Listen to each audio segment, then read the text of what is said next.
afternoon, everyone, and welcome to Star Wars Headlines for the week of July 14th.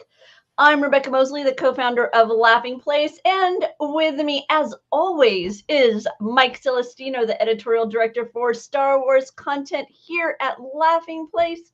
Hey, Mike, you had a bit of a vacation. You're back. How you doing? Yeah, good. Yeah, we went to Northern California, do some camping. It was a lot of fun. Very cool. Well, we're going to be talking about Star Wars headlines this week. And I guess, Mike, you said you got a little something in the mail you want to show off. Yeah, so this is another Black Series, Star Wars Black Series action figure from Hasbro that I had pre-ordered months and months ago and kind of forgotten about. But it's the Death Watch Mandalorian from The Mandalorian. So this is the character that would have found Din Djarin as a child and brought him into the Mandalorian Creed. So I'll go ahead and open this up.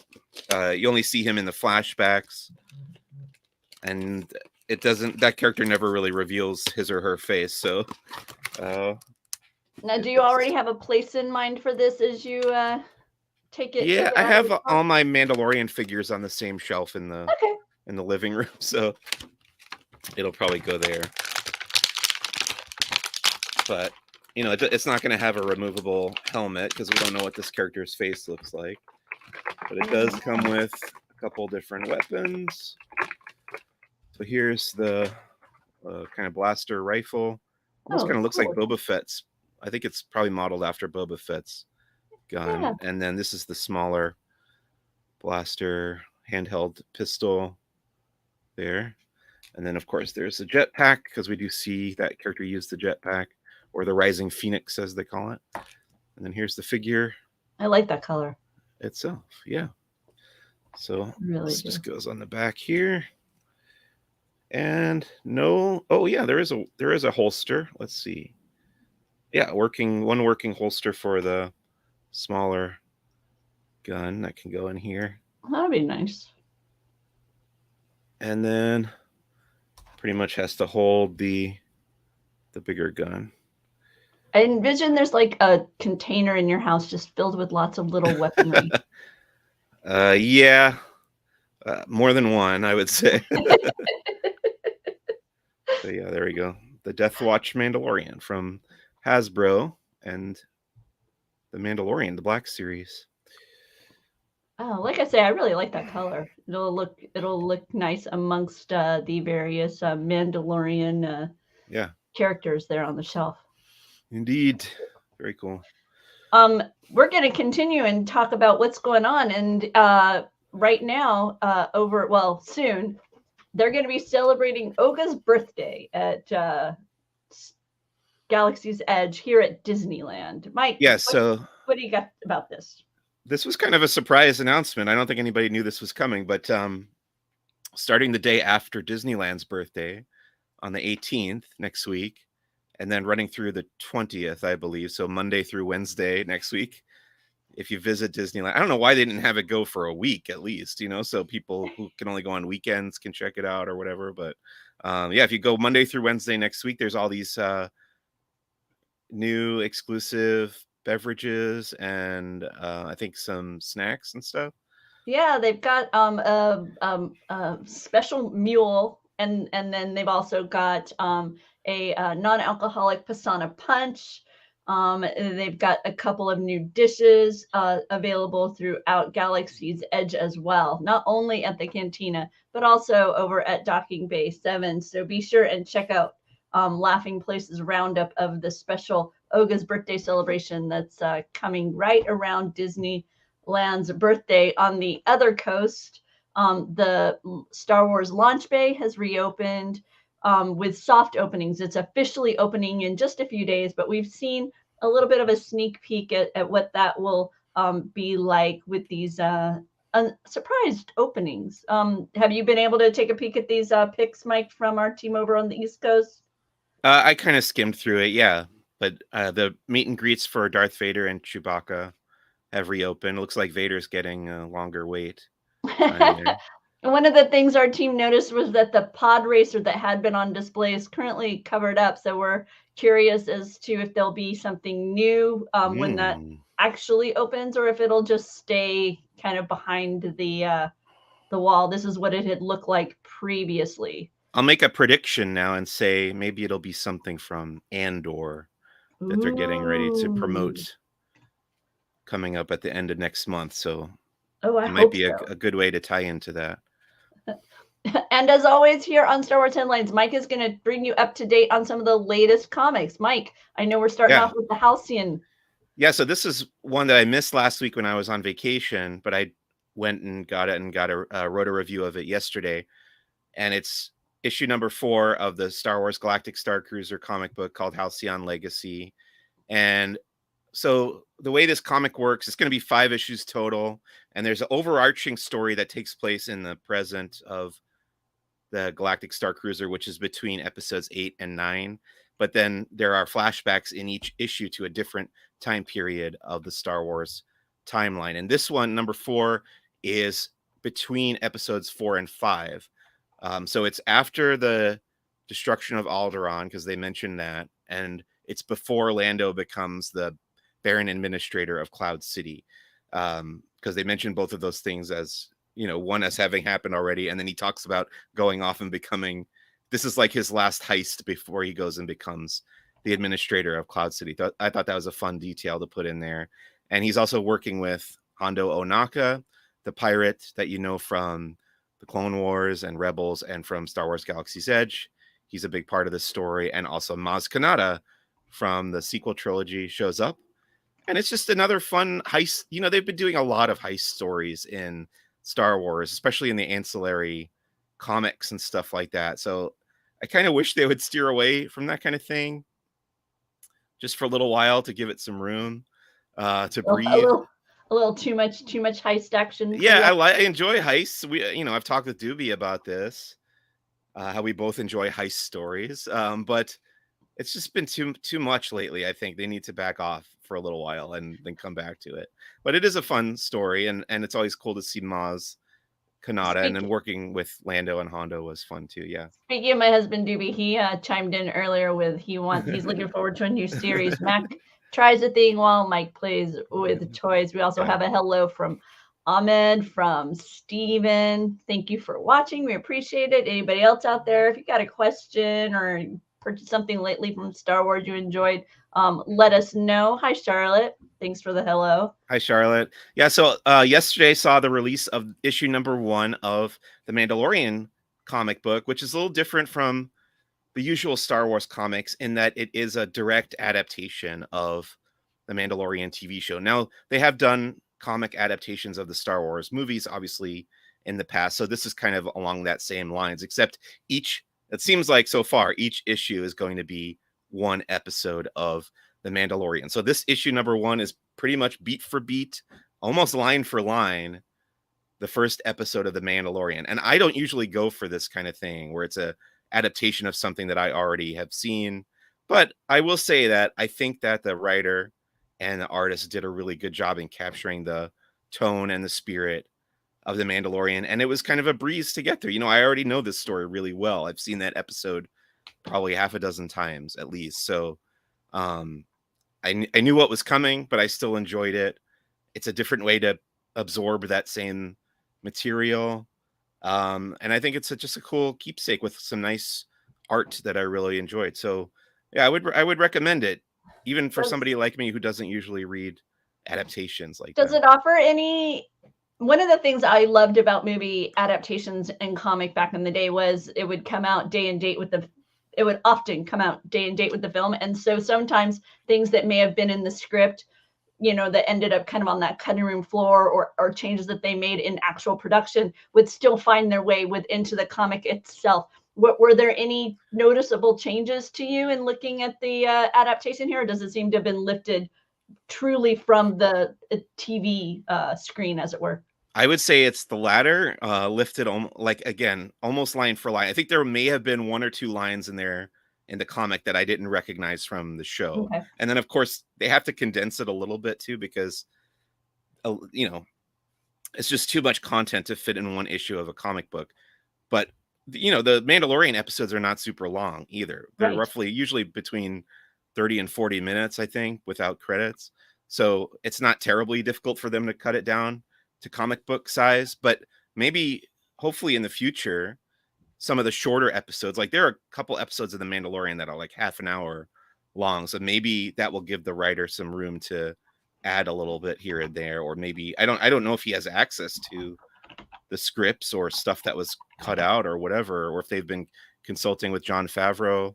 I know this comic was announced a long time ago and it took a long time to get to come out. And I don't know if it was originally planned to have original stories in it or if it was going to be an adaptation like this all along. But I am interested in that process. And I'm looking forward to reading the rest of these and seeing if there's any bonus material. But even if there's not, I did enjoy this as an adaptation. And then I think finally, Mike, we have a bounty hunters issue. Yeah, so this is number 25 of the Star Wars Bounty Hunters comic book. It's all about a big battle between the titular bounty hunters and the Knights of Ren, who you might remember from the Star Wars sequel trilogy, but this is, of course, earlier in the timeline. These comics take place between The Empire Strikes Back and Return of the Jedi, and the bounty hunters are trying to rescue this girl named Catalaya from Crimson Dawn, the crime syndicate. And Crimson Dawn has the Knights of Ren working for them. So this issue is mostly just one big battle, which, you know, had some fun moments in it. We also checked in on Valance, who has been working for the Empire recently, and I think he's probably eventually going to make his way back to joining his group of bounty hunter friends. But yeah, it's mostly a lot of action in this issue, and I thought it was pretty good. I haven't ever really been super in love with this bounty hunters comic, which is weird for me to say because the bounty hunters are one of my favorite aspect of Star Wars. So I think I've told you before, I'm really looking forward to this arc being over, which I think based on the end of this comic ends with "to be concluded" with, you don't see that often. Usually that means, okay, the next issue is going to be the final issue in this arc, which I can't wait. I just want them to wrap it up so that they can get on to other fun bounty hunting type stories. Because I know it is continuing after that. I looked it up and there are more issues coming after that. So I hope next issue they finish out this storyline. Now, I know that you don't tend to add a lot of the Rebels or the Clone Wars items to your collections, but how about gaming? Are you excited? Because this is gaming. No, this is Rebels. I was in the right place initially. Right. Is this something that will be finding its way to your collection, Mike? I don't really collect lightsabers either. Okay. I have some that I've gotten. I did, thanks to Laughing Place, I did do the building lightsaber experience at Savi's workshop on Batu. So I have that lightsaber, which I ended up making a web series about. So that paid off in Laughing Place's favor. But other than that, and I think Hasbro once sent me a Force Effects Elite Darth Revan lightsaber, which is pretty cool.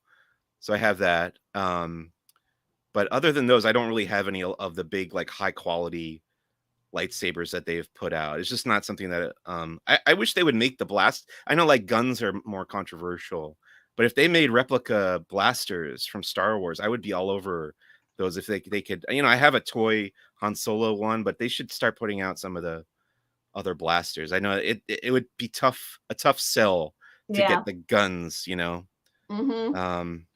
I think that's why they're sticking with the saber hilts. And the winner of the latest saber hilt selection for heading to Doc Ondar's is Kanan Jarrus when he with his Padawan lightsaber. Now, one of the things to note here, Mike, that I saw some people drawing attention to was how this particular saber has the Bad Batch logo on the announcement here. Does that kind of trigger anything with you? I believe it's just because that character Caleb Doom, who is Kanan Jarrus's original name, showed up in the Bad Batch in the first episode, and this is where we would have seen that lightsaber. I So guess it's not. it's possible that he could continue to pop up. That's what I was wondering. Yeah, no, Yeah. I saw some people get very excited at the possibility that maybe, you know, they took this as a bit of a hint or a nod beyond just the reference to the fact that we had already seen this character, you know, in that brief recollection there. It wouldn't surprise me, I guess, if Kanan shows up in the Bad Batch again. I mean, you know, he's certainly around during that time period before Rebels. But, you know, this was also a fan poll. I think they announced it at Star Wars Celebration a month and a half ago. Mm-hmm. And I think the poll ran for like a month before they announced the winner. Yes. So I don't know if that's any indication of whether he'll be coming back or not. Doobie wants to know, general Star Wars question. Most underrated Star Wars movie or series? I'll say Solo, a Star Wars story, which I know Doobie doesn't care for. So maybe it is underrated among Doobies. I didn't think Doobie didn't care for it. Doobie, okay, clarify in the comments, because I didn't think you didn't care for it. I can't remember. I think he found some of the moments a bit like you didn't need to explain it to me, kind of, you know. Right, like, sure. No, I can understand. I didn't need to know. It's not perfect for sure. Yeah, no, that kind of thing. But I think overall he appreciated it. Oh, okay, you're right, Mike. I didn't care for it, but it's still kind of underrated. Okay, there you go. I know you play board games, so this news is probably way more exciting to you than it is to me, who doesn't play board games. We do play a lot of board games. I have not ever played Disney Villainous, so I don't know anything about how that game works or, you know, the strategies or anything like that. So I'd be interested to check this out. But yeah, I guess we're getting a Star Wars edition of Villainous. Yes, you'll get to choose your villain. You'll get to control your sector, fulfill your destiny. The villains that are featured in this initial release are Darth Vader, General Grievous, Asajj Ventress, Moff Gideon, and Kylo Ren. You can see their representations within the kind of figures here. So yeah, that's coming from Ravensburger. Later this month, we have a little bit of a write-up about that on Laughing Place. And we've done numerous reviews of the Villainous games and the various additions that have come, because they often will do like an initial release with this type of board game, and they kind of have add-on packs. And so we've done reviews of those. So if it's a series that you're unfamiliar with, the Villainous, go ahead and check out Laughing Place to learn more about it as this brand ventures into the world of Star Wars. Have you played that at all? Now, you said you're not a gamer, but no, you haven't played it. I am so like not a board game person. Okay. That is like teeth pulling for me. Oh wow. I never have been. I like memory. That's my idea of a board game. Give me a bunch of things I have to flip over and find the ones that match. Playing board games is one of the few pastimes I can partake in and like completely escape my brain. Like, okay, my friend Alex will come over and I showed you guys when I got that like incredibly complicated Batman board game. It takes like an hour to set up, and then like we'll play for like 6 or 7 hours, and I'll just like, my brain will just like totally switch off, and I'll be completely focused on the game. It's just like a great escape. I'm sure people have other similar type of you know, ways to get out of their worries and stuff for a while. Yeah. Oh no, I find them incredibly stressful, and I'm constantly reevaluating choices I made and evaluating choices. It's like I'm not a person who craves having to make decisions, and so that's like the exact wrong concept as far as relaxation for me. Okay. So yeah, like I say, for me, it's the flipping over the cards that match each other, and that's about my speed when it comes to that. But over in they're releasing a bunch of new Star Wars merchandise, Obi-Wan Kenobi merchandise, both at Shop Disney and the Disney parks. However, I'm starting off with this item that's coming to Target. It's adorable. It's Lola in a cuddly version. That's over at Target. and it's part of the Obi-Wan items that we highlighted in a roundup from the recent Obi-Wan Wednesday. But here's some of the items that you can find soon. They didn't give us an exact date, no pricing, just a collection of items that are finding their way to Shop Disney and the Disney parks. Various Obi-Wan Kenobi inspired items, some in collaboration with the Heroes and Villains brand. Are you trying to read the Yeah, it's very tiny. I don't know if I could pull off that cinch on the bottom of that shirt. Yeah, right. The Force will be with you always. Yeah, and that seems to be a tagline that's repeated throughout the merchandise. You can find that in English on the inside of this coffee mug that also features Kenobi's lightsaber as the handle. I'm very fond of this mug. I really want to see it in person, perhaps pick it up at that time, but I love this ombre.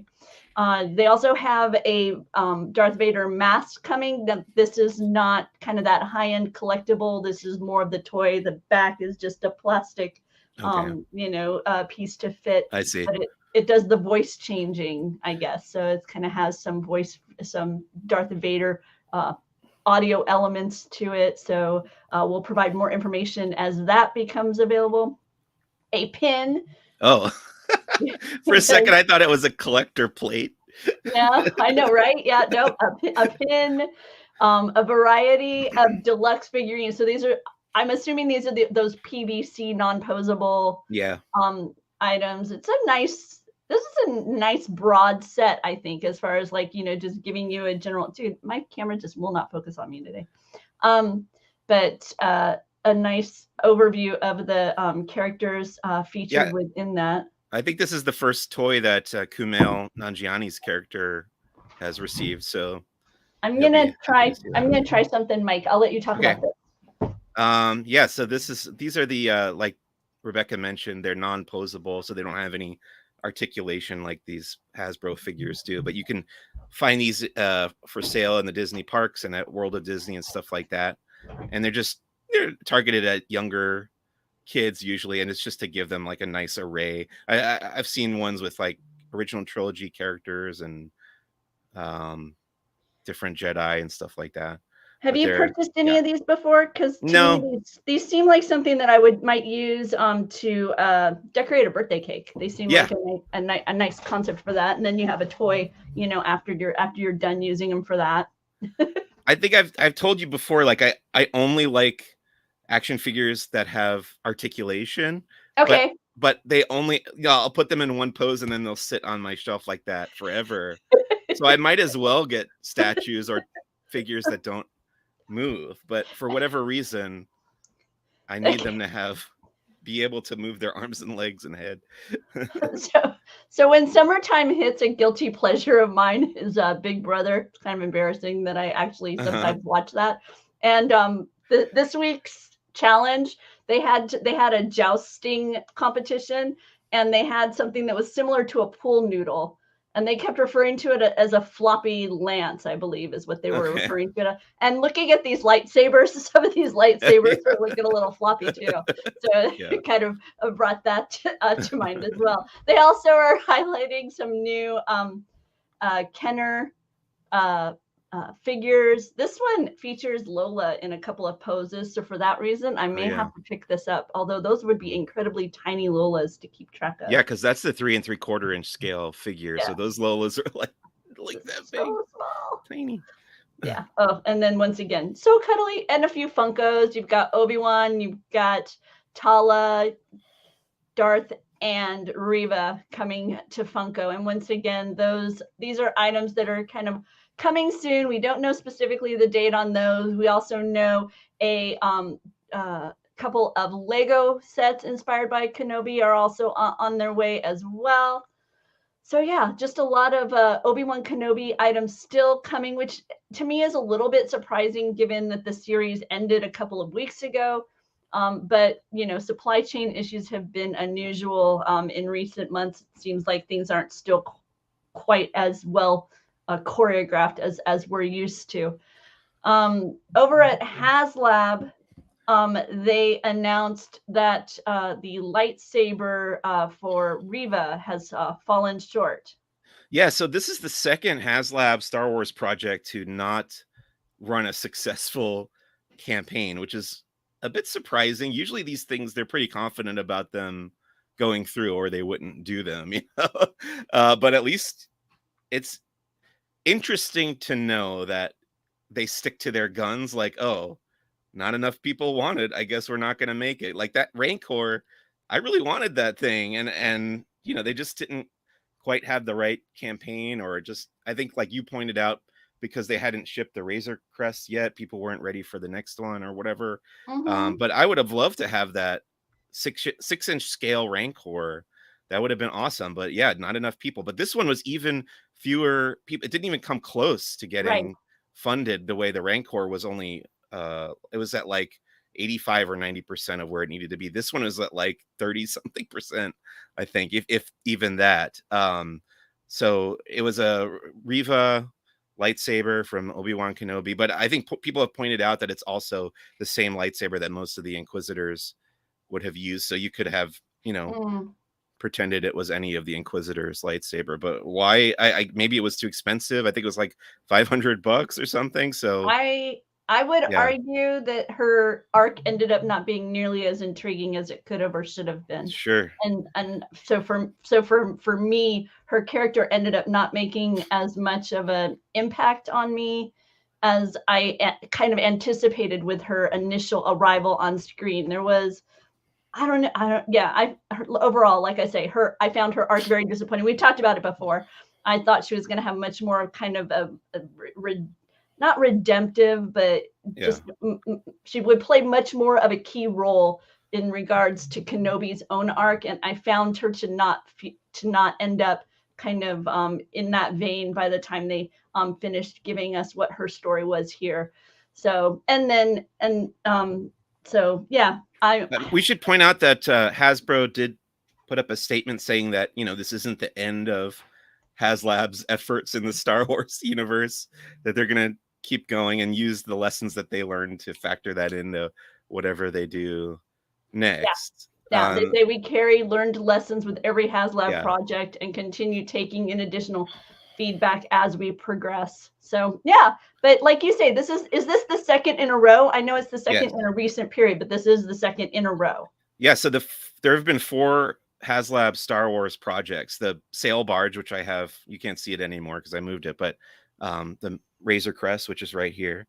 And those were the first 2, and they were successful. Obviously, they got made. And then, the Rancor was a big surprise. It didn't get funded. And then now this one. So it's 50-50. They're batting 500, to use a sports metaphor, which I never do. Continuing with merchandise, Mike, some new Star Wars by DC Shoes collection has arrived, and it's celebrating Boba Fett. So you've got some gear in the Boba Fett colors. I think of those as military greens, a little splash of burgundy, a little splash of brown. So I like this jacket, Mike. Okay. It's not that it screams Boba Fett to me. I mean, it does because of the colors, but mostly I just like this jacket. So I don't know. I like it too. Yeah. Oh, those shoes are neat. Yeah. The shoes are cool with the readout display kind of look on the tongue there. So yeah, continuing that color scheme. And then they've also released a Boba Fett Most Notorious tee. So I was at Disneyland, I think like a week and a half or more ago, and I took a picture of a new T-shirt that's in the Pieces of 8 shop outside Pirates of the Caribbean. It's on our Twitter somewhere, but it's just like a square image of the jail scene. I know exactly what one you're talking about. It's like a tie-dye. Blue and white kind of shirt, and then pattern, and then just right there is a square, just like you iron on yourself. Right. Yeah, and somebody pointed that out in the responses. They were like, "Oh, that just looks like a custom shirt that somebody printed on TeePublic or something." And I couldn't help but agree. And that Boba Fett one looked similar. Yeah, it strikes you that way as well with just the photo kind of slapped on there. Right. It's an interesting choice. It's definitely What a does it choice. say underneath him? The first line reads Boba Fett. The second line reads Most Notorious. Oh, most and then notorious. it's the Star Wars and DC logo. Okay. I think Most it's the Notorious. I think it's the cutout background behind, like it should just be his silhouette, with no background. I don't know. Something about, I don't know. I think the black, especially on the screen here, makes it look even more pronounced. Yeah. It makes it look even more kind of cut and paste feel than I think it will in person. But yeah, I'm with you. However, over at Roosevelt's, they've got a collection of shirts coming for Comic-Con, and they are stunning. I think I would happily wear any of them. So are these from Comic-Con, or are these left over from Celebration? Because that was my understanding of them, but maybe I'm wrong. No, okay. Maybe, no, it could be I misread.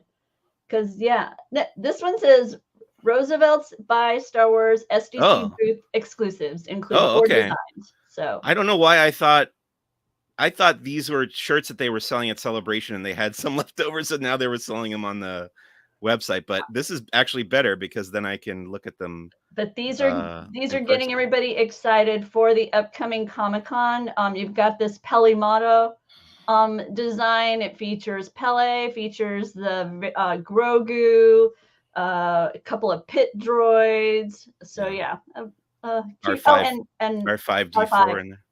Mm-hmm. So yeah, that one's a little busy for me. A little busy. Okay.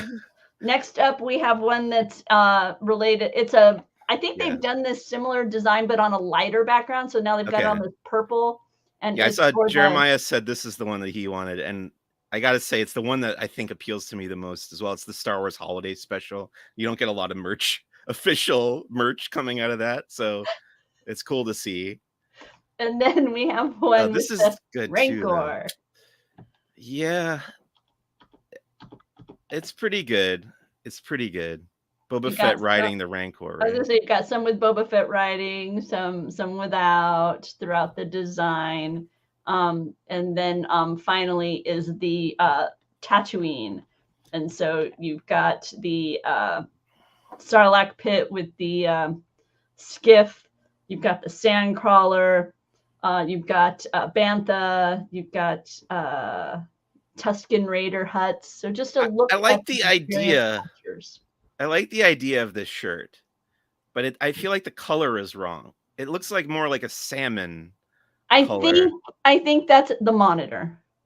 Okay. I really think that's the monitor, because on my other screen that's not broadcasting it here, it looks much more of a sand color. Okay. But you'll see it in person, right? Because you're going to be taking all of us along with you to Comic-Con. Yeah, I'll be at Comic-Con next week, and I'll check it out. I'll tweet out photos if I can. You excited about that yet, Mike?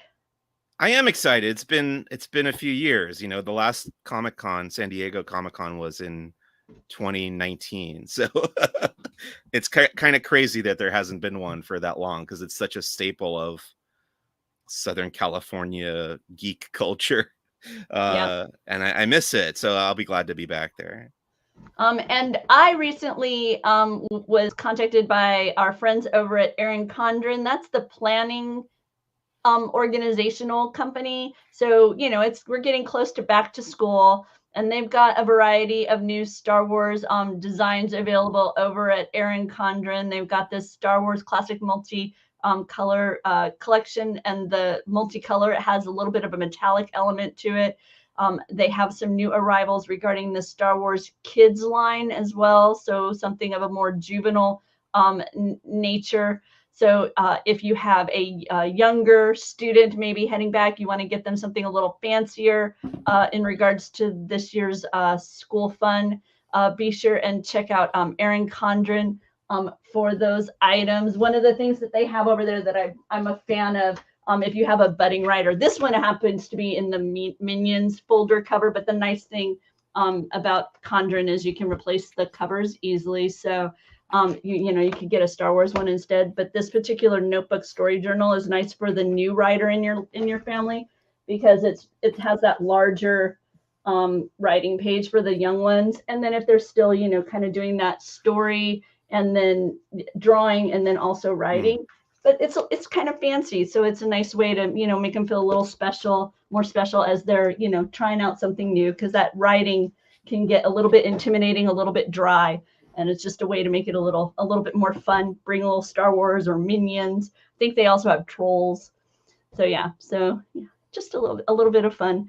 Let's see, Mike. Oh, we wanted to talk about the adventure that you took while you were gone. Yeah, I just sent you a picture. Just real quick, I wanted to mention that we went up to Northern California and we visited the site where, so what we learned as we did a little bit of research is that basically the Endor scenes were shot in 3 places. All the stuff with the actors was shot on a private land that was then basically razed, like all the trees were taken down. So that doesn't exist anymore. But you can still go and see the 2 spots that were used for the speeder bike chase. So basically what they did at Industrial Light and Magic is they went up and went to this place called the Avenue of the Giants, which is this nice long road through all these cool giant redwood trees. And they pointed the camera out of the side of the car and drove past all these trees. So that's all the side shots. When you're looking at the side of the speeder bike with Leia and Luke and the scout troopers, those would be all the images that are going behind them, the plates as they call them from the blue screen shots. But then there's also this grove, whose name I'm blanking on right now, that was used as the POV Steadicam shots for when they're on the speeder bikes. You remember the name, Tori? Sorry? The name of the grove where the speeder bike? Oh, in Cheatham Grove is the name of this place where you see me standing there. So any shot that's like moving forward or looking backward was shot for the speeder bike chase, was shot in Cheatham Grove in Northern California. So this is actually the tree. It was pointed out to us by a tour guide. This is the tree that, if you go and watch the speeder bike chase, there's a tree that they duck under Leia and Luke as they go underneath it. And then they look behind them. So they duck under the front way and then they look behind them and you can see this direction. This is the actual tree that they used for that shot. So it's pretty cool to see, another Star Wars location that I hadn't visited before. That's cool. I keep thinking that before we leave the Bay Area where we are now, that we should make our way out to these groves that we've seen so often in the films, are so familiar. Seeing that picture, I was like, maybe we really need to prioritize that even more. So that Cheatham Grove is actually a really nice place to go because the paths are really well maintained. Okay. It's not overgrown or anything like that, so it's really easy to walk around there, and it's not a tremendously long hike. It's not like miles and miles. You're just kind of walking around this one pretty well kept area of the redwoods. So I would really recommend going there. Oh, wow. A fun visit. Oh, that sounds okay. Now you convinced me even more. It's like right around a 5-hour drive from here. Okay. Yeah. Because we drove all the way back on Sunday and it was 10 hours total. So 5 back to San Francisco and then 5 back to Burbank. Yeah. It's amazing the difference, the climate in this area because of the way the mountains are. If you aren't someone who lives in California,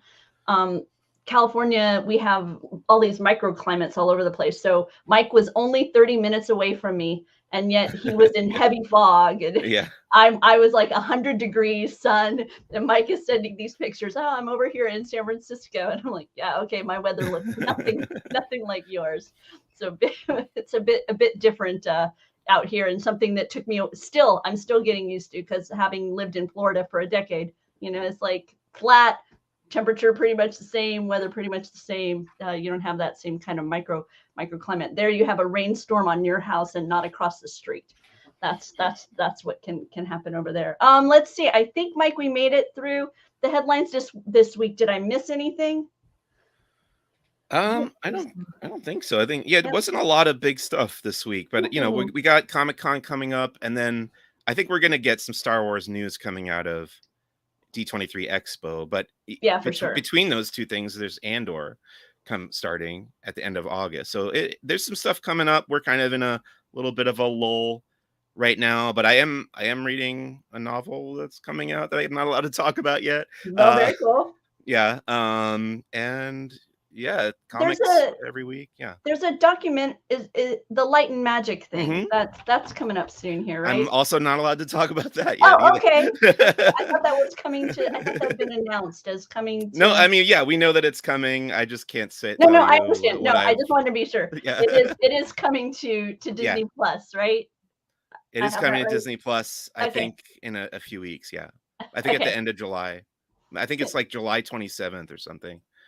Yeah. Okay. Yeah. No, I just wanted the embargo just lift. The embargo lifts on Monday. I could say that. The 18th, I think. Yeah. As Doobie says, Mike pleads the fifth. And currently there's a lot of excitement because the maiden voyage of the Disney Wish is underway, and we're all curious to see how the Hyperspace Lounge is received by the paying customers, how the demand is handled. So far, what we're learning is that you do make reservations when the current dynamic is you make reservations for it when you board the ship.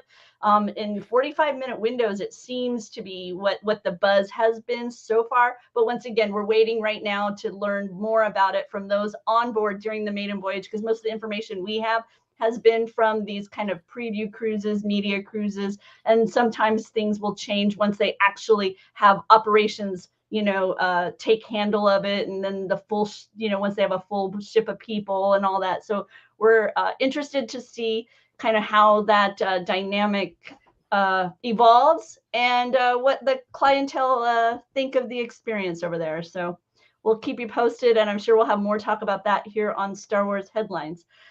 With that, I think we are wrapping up. I know that on Saturday here at our YouTube channel, we will have Disney Trivia Live. Gideon and Doobie will be hosting 2 Disney trivia contests. You get to compete with fellow Disney fans head to head in that. Be sure and stay tuned to Laughing Place. Hit the subscribe button if you want to be alerted when we do have new content. We will have a team of correspondents at Comic-Con, so we will do our best to bring you all the Disney related announcements that come out of that event next week.